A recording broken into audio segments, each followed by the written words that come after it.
La France a tout pour réussir depuis le CEFIA, deuxième partie consacrée aux défis du secteur agroalimentaire. Parmi ces défis, il y a la gestion de l'eau. On va en parler avec vous, Michael Tourneau. Bonjour. Bonjour. Vous êtes responsable marché et grand compte à la direction commerciale industrie de BWT. Vous allez nous dire comment vous aidez les industriels à augmenter leur efficacité hydrique. Mais d'abord, un autre enjeu, celui des emballages. Bonjour Audrey Mass. Bonjour.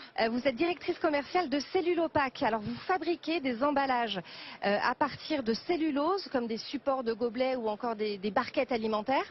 Alors d'abord, c'est quoi la cellulose? Alors la cellulose, c'est un matériau qui est malgré tout déjà beaucoup dans nos maisons, puisque c'est un matériau qui est utilisé pour les boîtes à œufs notamment. En fait, la cellulose, c'est un composant du bois, un composant naturel du bois qui lui apporte sa rigidité. Et donc nous, ça nous est revendu sous forme de papier, de pâte vierge, ou alors on le réutilise aussi, enfin on utilise du carton recyclé pour fabriquer nos emballages. Donc ces deux matériaux peuvent être mixés ou séparés, utilisés de manière séparée. La pâte vierge est utilisée pour faire des emballages alimentaires essentiellement, donc des barquettes, vous l'avez dit.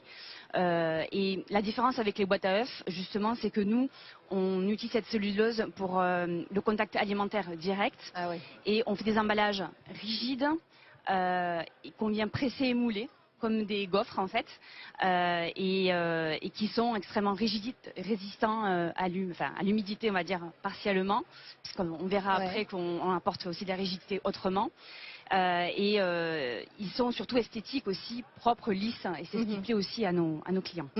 Alors vous proposez une alternative au plastique à usage unique. Est-ce que vous avez été assailli par la demande des industriels après le passage de la loi anti-gaspillage et anti évidemment plastique à usage unique? Oui, effectivement, il y a eu plusieurs types de clients qui sont venus à nous.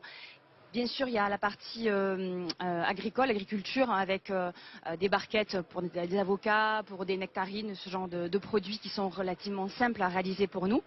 Mais au-delà de ça, effectivement, de gros industriels de l'agroalimentaire sont venus nous chercher pour qu'on puisse développer avec eux et éco-concevoir leur emballage de demain.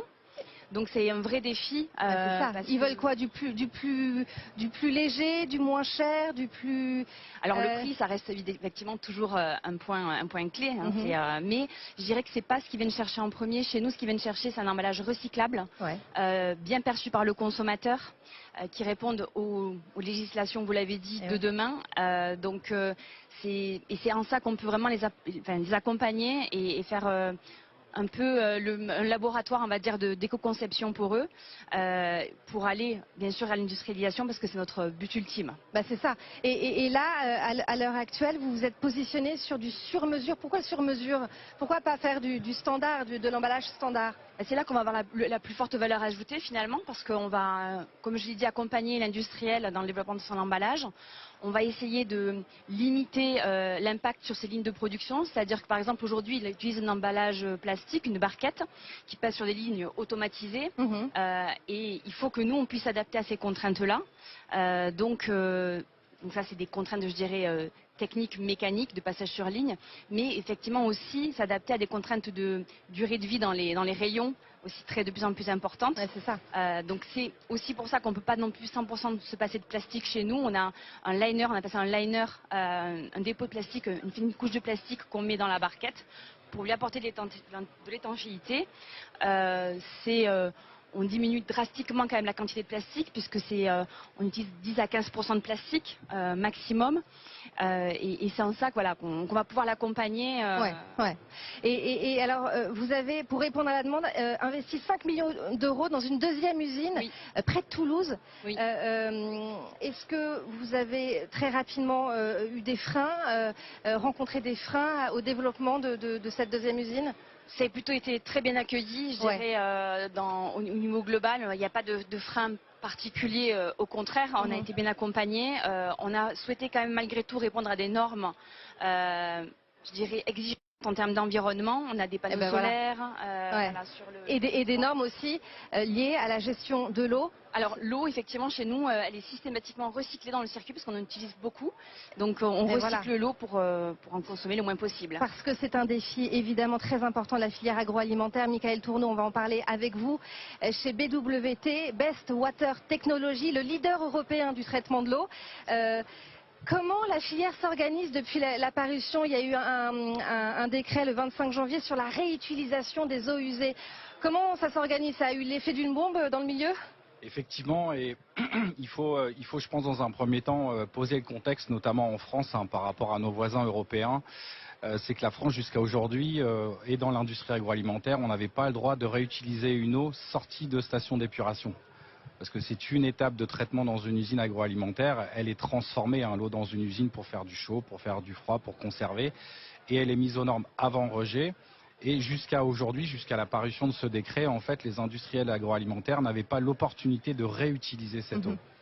Et ce que vous venez d'évoquer, effectivement, est extrêmement important. Il y a un vrai gap ou un passage, en tout cas aujourd'hui, à une nouvelle étape. Ce décret a le mérite, en fait, d'officialiser l'ensemble des annonces qui ont été faites l'année dernière.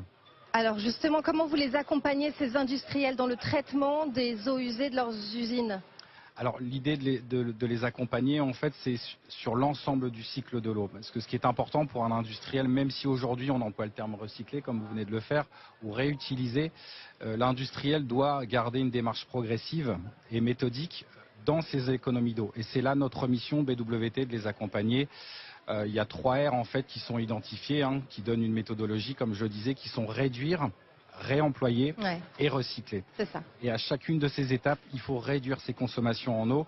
Et c'est là notre rôle auprès des industriels pour les emmener vers ces économies d'eau, en fait. Donc du diagnostic jusqu'à la solution. Combien de temps vous mettez de la première étape jusqu'à la dernière? Combien de temps ça met?